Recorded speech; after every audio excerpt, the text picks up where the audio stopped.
Target classes में आपका स्वागत है।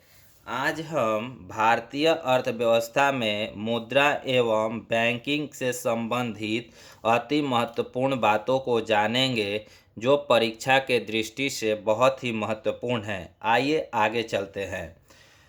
मुद्रा स्वयं मुद्रा का निर्माण करती है। यह कथन क्रोमर ने कहा था। यानी क्रोमर ने क्या कहा था? मुद्रा स्वयं मुद्रा का निर्माण करती है। दार्शनिक मुद्रा प्रणाली की शुरुआत 1957 में किया गया। यानी दार्शनिक मुद्रा प्रणाली की शुरुआत कब की गई? 1957 में की गई। शीघ्र पलायन कर जाने वाली मुद्रा गर्म मुद्रा कहलाती है। यानी शीघ्र पलायन कर जाने वाली मुद्रा कौन सी मुद्रा कहलाती है? गर्म मुद्रा कहलाती है।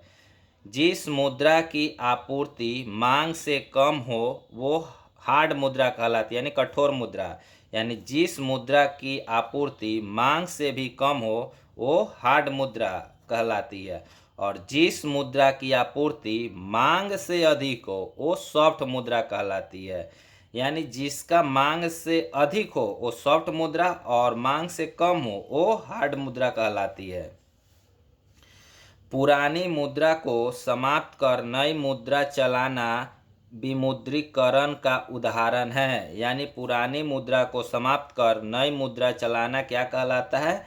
विमुद्रीकरण कहलाता है।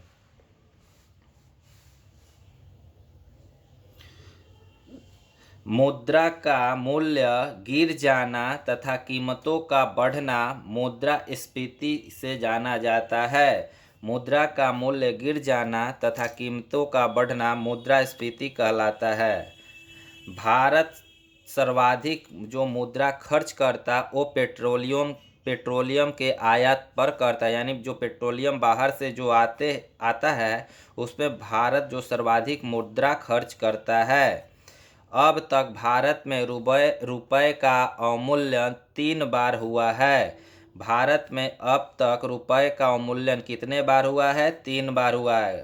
पहली बार कब हुआ था? 1949 में हुआ था। अंतिम में कब हुआ था? 1991 में हुआ है।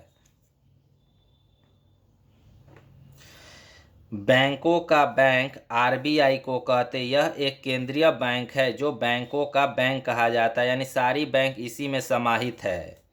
आरबीआई का मुख्यालय मुंबई में अवस्थित है। आरबीआई का मुख्यालय कहाँ है? मुंबई। आरबीआई का राष्ट्रीयकरण 1949 ईस्वी में किया गया। आरबीआई का राष्ट्रीयकरण कब किया गया? 1949 में। करेंसी नोट जारी जो करता है वो भारतीय रिजर्व बैंक करता है, आरबीआई। यानी करेंसी नोट कौन जारी करता है? आरबीआई करता है।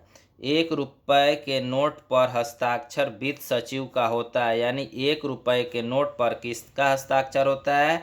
भारत सरकार के वित्त सचिव का। 1 रुपए के सिक्के जो जारी करता है वो वित्त मंत्रालय करता है। 1 रुपए के सिक्के कौन जारी करता है? वित्त मंत्रालय जारी करता है।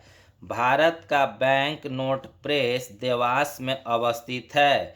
यानी भारत का बैंक नोट प्रेस कहाँ अवस्थित है? देवास में अवस्थित है। वाणिज्य बैंकों की सर्वाधिक शाखाएं यूपी में अवस्थित है। यानी Bharat bank note press Dewas में है। वाणिज्य बैंकों का सर्वाधिक शाखा कहाँ अवस्थित है? यूपी में अवस्थित है। भारत का सबसे बड़ा व्यावसायिक बैंक एसबीआई है। यानी भारत का सबसे बड़ा व्यावसायिक बैंक कौन है? SBI. With you all the way विज्ञापन किसका है? एसबीआई का। यानी एसबीआई का विज्ञापन क्या है? With you all the way. भारतीय रिजर्व बैंक यानी आरबीआई की स्थापना 1 अप्रैल 1935 को किया गया। आरबीआई की स्थापना कब की गई? 1 अप्रैल 1935 को की गई। भारतीय कृषि विकास बैंक यानी नबार्ड की स्थापना 12 जुलाई 1982 को की गई। नबार्ड की स्थापना कब की गई? 12 जुलाई 1982 को की गई।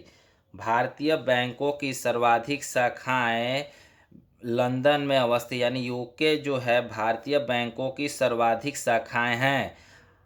और वाणिज्य बैंकों की सर्वाधिक शाखाएं कहाँ हैं? यूपी में, हमने ऊपर पढ़ा था।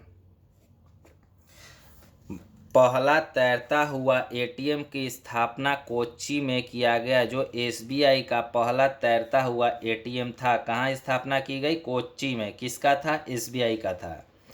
भारतीय जीवन बीमा निगम यानी एलआईसी की स्थापना 1956 में की गई। भारतीय जीवन बीमा निगम यानी एलआईसी की स्थापना कब की गई? 1956 में की गई। भारत में स्टॉक एक्सचेंजों का नियमन सेबी करता है। भारत में स्टॉक एक्सचेंजों का नियमन कौन करता है? सेबी करता है।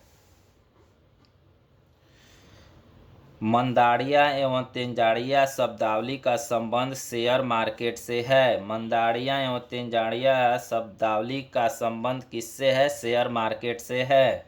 भारत का सबसे पुराना स्टॉक एक्सचेंज बम्बई है। यानी भारत का सबसे पुराना स्टॉक एक्सचेंज कौन सा है? बम्बई है। क्रेडिट कार्ड को प्लास्टिक मनी के भी नाम से जाना जाता है। क्रेडिट कार्ड को और किस नाम से जाना जाता है? प्लास्टिक मनी के नाम से जाना जाता है। और सबसे पुराना जो स्टॉक एक्सचेंज मुंबई जो था उसका स्थापना 1875 में किया गया था।